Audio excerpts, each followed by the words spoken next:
Hey, I'm Decathlon Gamer. Welcome back to Pro Cycling Manager 2020. Career Mode episode number 43. Taking a quick look here, halfway point from where we started dossiers to where we actually go in to sign contracts. Umberto Zeta wants to come back, which is great news. I just don't think we're going to be able to afford him, but it's only costing me 5 points to try again. Jasper Philipsen, he's gained 20%, but he's only at 50.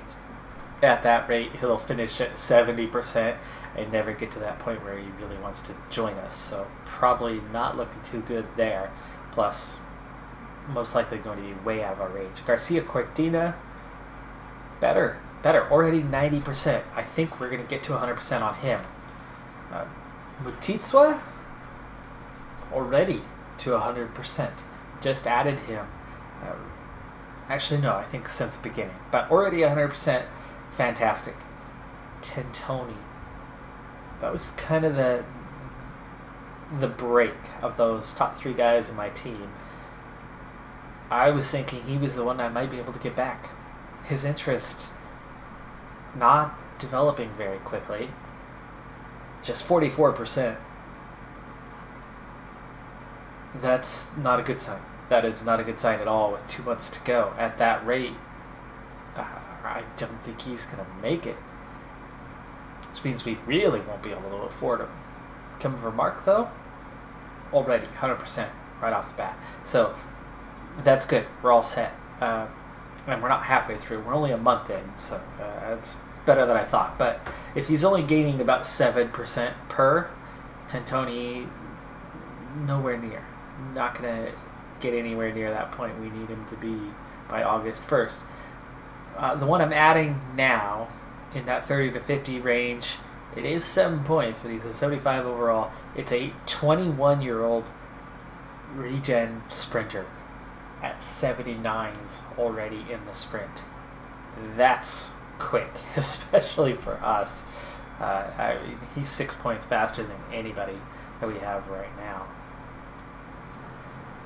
Stage 3 of the Criterium de Dauphine. Sponsor objective, stage win is that objective. We came close in the prologue with an unlikely candidate for that, which was Umberto Zeta. Zeta had a +5 race day condition that day. Claimed third, same time as Rowan Dennis. When the results came out for the stage, they gave Dennis third and Zeta fourth. So the sponsor ended up not even carrying one iota. Third, they would have at least been like, oh, okay. So we're still on square one. Stage 2 was a sprint stage. I don't have any sprinters here, which we just saw in the Giro how well my sprinters do against World Tour sprinters, especially the best of them. So with 60k to go here, Barta and Rodriguez are both just about done. Garrison is done. Jeez. This has been an intense stage. The breakaway, they weren't happy with. Somebody wasn't happy with the break. The chase was on the whole first half of the stage, and then we caught the break. Just recently, though, so we'll see if they actually change their mind and decide that, okay, we're good now. Otherwise, this is going to be an intense finish. I mean, we've already got 3-4 guys quite fatigued. Athil still has not retrieved water. Finally, he's got some bottles. Not sure how he got them in the middle of the peloton, but I'll take it, I guess. And we go over a Cat 3 here. We've got another Cat 2 in this little W-shaped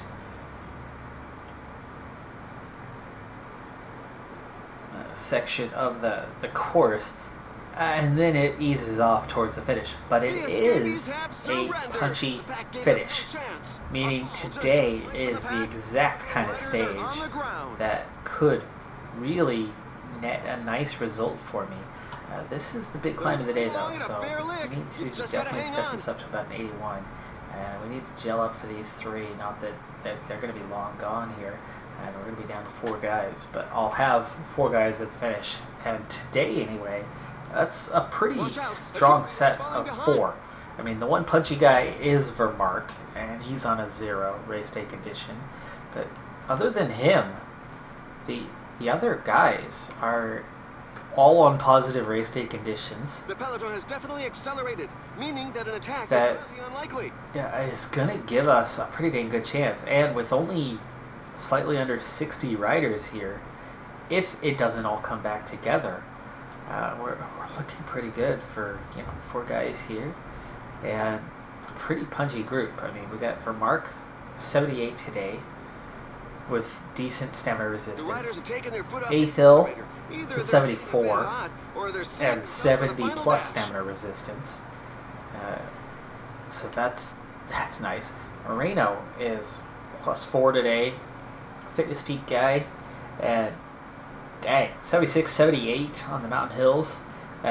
Stamina +80, resistance 75, and then of course Zeta being, Zeta. All it takes is a +1, and all of a sudden he goes from really good to, oh yeah, we're looking like we can do something here. 74 mountains, 77 hills, 87 stamina, 78 resistance. He's got a shot. He has got a shot to do something. Led out by Moreno, and then Vermark and Athil at the front. It is still just 66 riders, but Campenarts, Nisolo, Peters, Hershey just went down and cut us to 59 in the group. We've got a little uphill swing here. Pace is really lifted though. This is going to allow groups to come back at us pretty quick if somebody doesn't turn around and decide it's time to go. And I would love to burn Athil for that, but at the same time, I want to be capable of winning. Fewer riders means I'm more capable, but burning my riders hurts our chances at the same time. So it's kind of a weird predicament to be in. Rodriguez and Garrison are in the main chase group. There's 3 guys in between that, but it's not a terrible thing if they come back. And it's not that many riders, actually.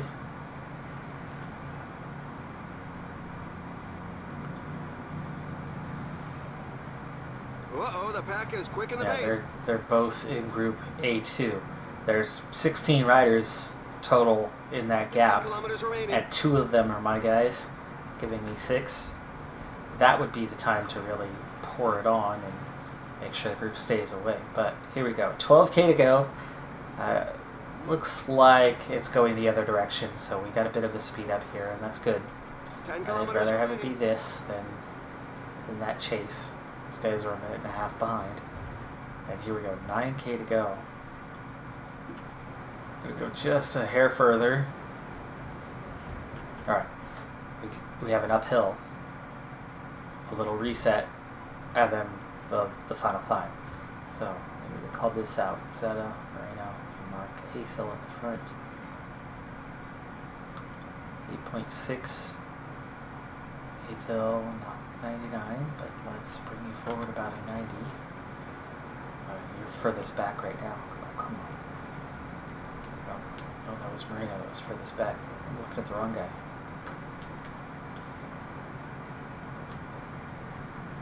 Alright, this is that first climb. We need to already be into a strong position here, and we're not quite there yet.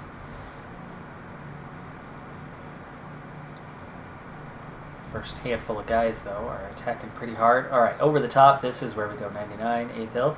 Only 5 kilometers left. Come on, come on. Chill up for everyone. Come on, 8th hill. Position really matters here as we set ourselves up. There he goes. There he goes. He brought it out. Okay, 3K to go. And 8th hill brings us to the front. Now it's 2K to go.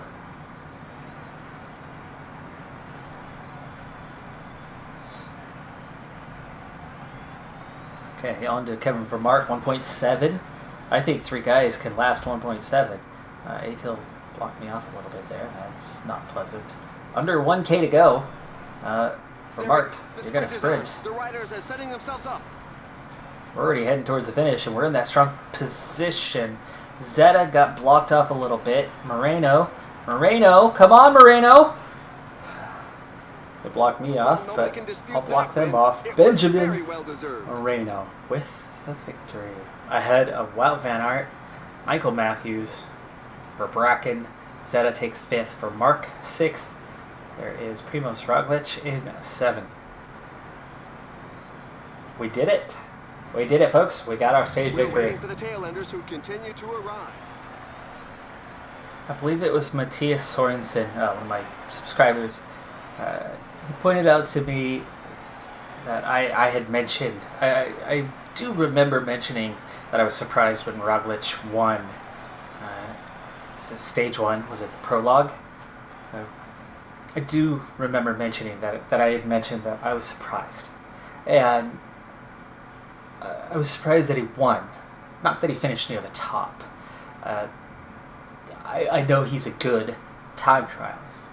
I just didn't think he was good enough to beat a Campenarts or a Rowan Dennis, maybe an Evenepoel.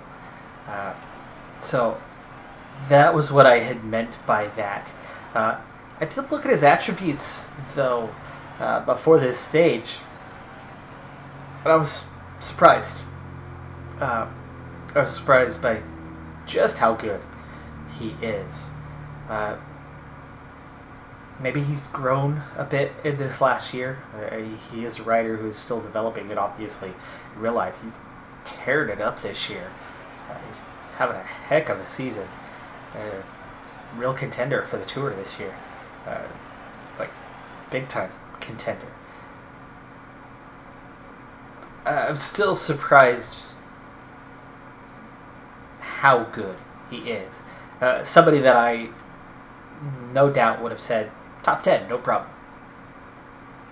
Top 5, problem, right? That's where I'm at on him. But anyway, William Barta is my first one out on course for this lengthy time trial here in stage 5 of the Criterium de Dauphiné.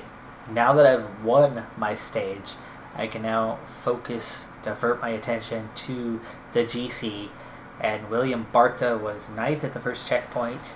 It's now 14th, and he is 3rd at the second checkpoint, only losing 4 seconds from where he was. Now, Garrison and Rodriguez both heading out. Garrison I'm not too worried about, but it does look like a 75, 76 is good.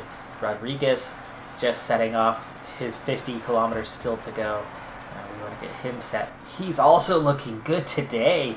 That's a 77 time trial. Prologue means nothing today. We are way past prologue distance. So 77 time trial, 77 resistance. Rodriguez could and should put in a pretty decent and quite competitive time. Barta is coming up a bit short, though. I think we need to back off to a 75 to make it, and Barta might even have to go to a 74 here, as we are certainly doing really good. I mean, Barbier, Cavagna, we're catching up to 2 pretty dang good riders. I don't know why they are so far down the order in the standings. Barta's 83rd. I mean, it's not like he's well outside of the top 100 or anything, but 3rd checkpoint, 3rd. 2nd checkpoint, still only slipped 1 spot. He is 4th. First checkpoint, though, he has lost a little bit of time, but that does mean there's a lot of riders going out quite strong and not able to maintain that. Well, Barta, yeah, he's kind of there too, isn't he? As we went out a little bit strong, and as we have 5 kilometers to go now, he's got maybe 2 or 3 kilometers left of energy before he is going to run out. So even though we've backed off, he is going to lose a bunch of time here. Watch that heart rate. He's not actually out yet. Now he's out. Okay, he's run out 1.2k from the finish. So we did come up a little short on Barta, and that's going to cost him some time. Though at the finish, he was a minute 55, finishes minute 19, and he lost time. So those other guys that are way up on time, they seem to be losing time as well. But Barta, 3rd place at the moment, looking pretty dang good. Here comes Moreno out on course. So that's 75. He's looking good today, but it's his prologue that's looking really good. Time trial just a 70. Everybody's feeling good today. I like it. Athel also a 70. Okay, Rodriguez is the one to really keep an eye on now. He's catching up to Garrison, by the way. Garrison, I think, was the one who set off right before him, though. Garrison, a 70, but Rodriguez with his 77. You can see how strong he is. Garrison's going well. Garrison's time, 35th. It's not bad, but Rodriguez, 7th, a minute 10 after the second check. Coming up on that third check here in just a moment. 5th place, minute 47.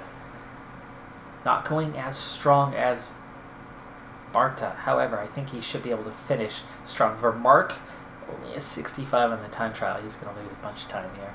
But yeah, Rodriguez. Rodriguez has lost time in this race, though. He was in that second group on the road on that stage that we won, which is now 2 stages ago, by the way. There was another sprint stage in between here. But Rodriguez has the energy to finish, so I think he can make up that 30-second deficit he has on Barta, who is down to 6th now. Campenart's leading the way ahead of Kung, so 2 favorites. Bjerg, Bevan, 4 favorites. So Barta, pretty much outside of those 4 favorites, is right there. This is where Barta ran out of energy. Rodriguez has not run out. There, now he does. 300 meters before the line. 5th place, minute 46. Minute 46. Garrison, still solid, 28. So minute 46, that's a full minute. Actually, a minute 10. Better than Barta, who was only 2 positions behind him. So Rodriguez slots in behind 5 top time trialists. Roscoff, though, good time trialist. I wouldn't call him top. You could probably say the same of Bevan, though. But who's to say Roscoff has not developed that over the last couple of seasons in game. So back to Moreno. Moreno, a little on the tired side. Back into a 74. Athel hanging in, but also starting to struggle a little bit. Now let's check their times now. So Moreno sitting 30th at that final check. Athel 32nd. For Mark, still a little ways from that third check.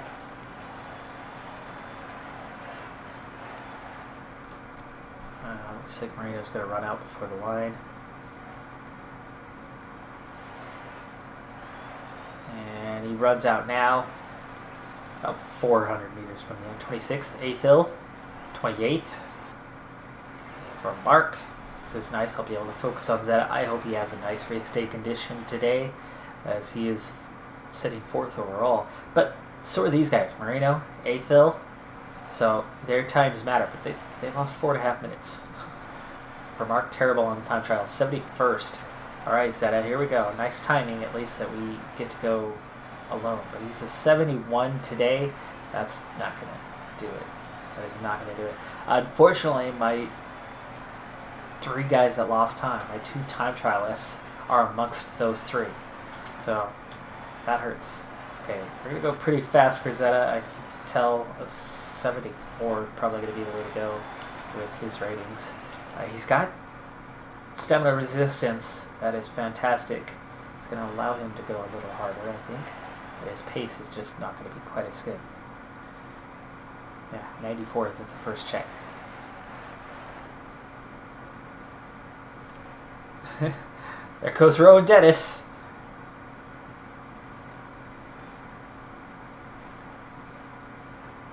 The man, the myth, the legend. Almost out of sight. He's about to pass the next guy on the road, too. 59th, already 4 minutes behind. And running a little short on energy here. Gotta back off again. Oh, gosh, here goes Roglic. Not looking as strong, but flying past. Oh, I thought I was already coming up on the finish. I was a little off there. 4:53 off. Rowan Dennis takes the top time. Mernick, who we've been seeing up there a lot. I think it's a regen, but we've seen him up there a lot. Soren Krag Anderson takes 3rd. Campenart's 5th. Roglic 6th. We do not claim a top 10 spot. Oliveira was 10th, and I don't think there was much of a difference between him and Rodriguez, so pretty close. And for me, look who was right in between 5th and 10th. Primoz Roglic, right where I think he should be. But you could also see time-wise, those top 6 were very separate from everybody else. So we'll see where we're looking like for the GC, but I'm thinking it's not looking good, which could mean we're probably done with the Dauphine. We're not top climbers. There's still some big climbs to go, and we are already putting ourselves out of contention for GC, in which case we might call this job done and job successful, as obviously the goal was to win a stage, and we have done so. And it's good to see Moreno pull that off, because for Moreno to pull that off, that's a strong showing for us, as it's not one of my top 2 guys that are already popular. It's somebody else that we can build their profile by winning a stage of the Dauphine. Yeah, GC, we're not even in the top 16 anymore. Top 20. Zeta drops to 29th. Rodriguez moves up to 31st, 1 second behind him. Athil, Moreno. Yeah, we're so far out of contention now. I'm gonna call it quits on the Dauphiné. It's the final stage of the Dauphiné. It's a little punchy one. This would have been our other chance to go for a stage win. Again, I'm not gonna bother with it though. With the current state of things, we've already done what we needed to do. The good news, bad news. Well, Zeta has a bit of a sniffle, so he actually had a good placement. Slipped right back down to where he was after a couple stages. We were 44th was all we had. Before long, Rodriguez and Zeta did well enough within the climbs that both of them moved up, and up the order. And on the big climbing stage, somehow Rodriguez, with his 70 mountain, 74 resistance, hangs on, survives into the final group of 11, was dropped just before on the last climb, but that group of 11 ended up with a huge lead. He only finished that 11th place and was behind the others, but one of those had lost a huge chunk of time themselves within the race, to where Rodriguez sitting pretty, 10th place overall. So that's nice. That's one good thing. We'll see what happens with this final stage. And yeah, not looking so good on the time, but there was a pretty good time gap. But this is huge losses today. Minute 54. That could hurt. And it does. He slips to 12th. It's still not a bad result, I suppose. Zeta slips out of the top 25 as well. And look who won the race. Not Roglic. Sivakov 2.5 minutes behind. Bernal 3 minutes. Pino way behind. Dennis finishes 7th. That's pretty outstanding for Rowan Dennis. But it's the 22-year-old Mernick. The 80 time trial, 77 mountain. Where did this guy come from? Suddenly finds himself the winner of the Criterium de Dauphiné for Memel CCM. Ahead of Roglic, who by the way is riding for Circus Wanty Group Gobert.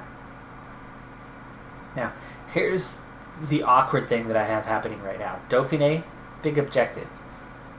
Baloise, Belgium, not big objective, but still objective.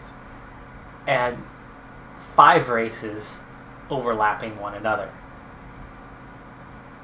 The sponsor objectives have to be my primary point of focus with the state of what we are in for this season. Looks like we're going to be okay, but we'll see. Tour de France, massive objective. If we don't pull off a win there, there's still a chance that it could take a huge hit for us. But we're looking pretty good now following this win in the Dauphiné, because it's a 3-star objective and we succeeded. So I think we might be okay. especially with all the national championships upcoming. Any sort of result there, any top 10s are going to be a pretty big boost to us. So I'm starting to feel comfortable.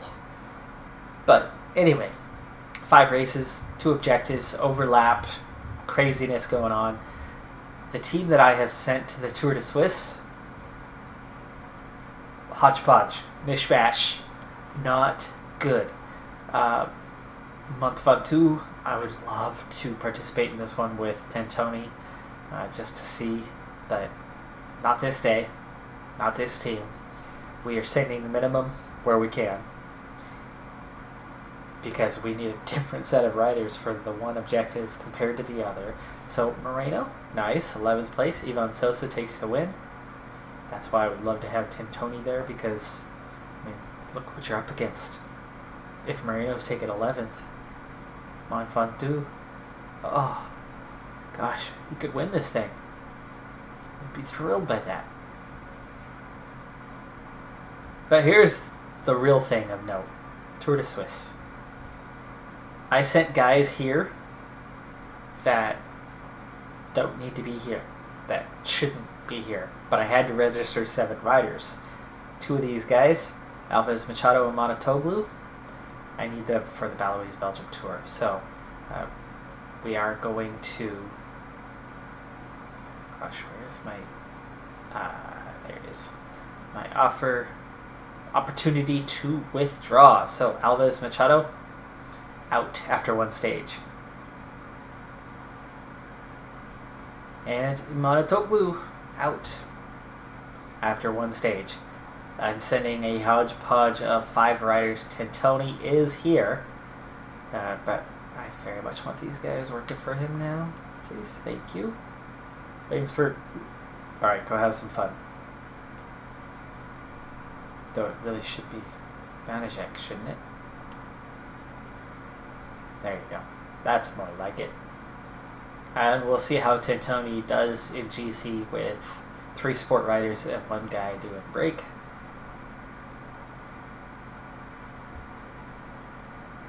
Let's also make sure that it actually did handle the withdrawal. Tentoni's sitting 10th overall after the prologue. And he finishes with the top 18 on the same time. Now sits 4th.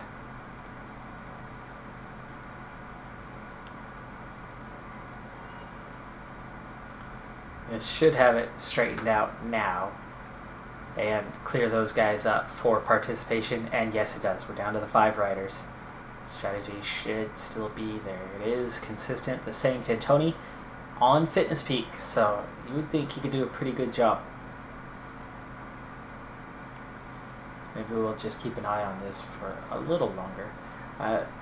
So that sets me up for the Baloise Belgium Tour. There's a 6th place on that stage, so looking pretty good. Staying 4th, 34 seconds behind Carapaz, the leader, Latour, Thomas. That's 3 elite riders right now. He's ahead of Kruiswijk, Mühlberger, Großschartner, Buchmann, Barguil, Martin, the whole top 10. Outstanding riders.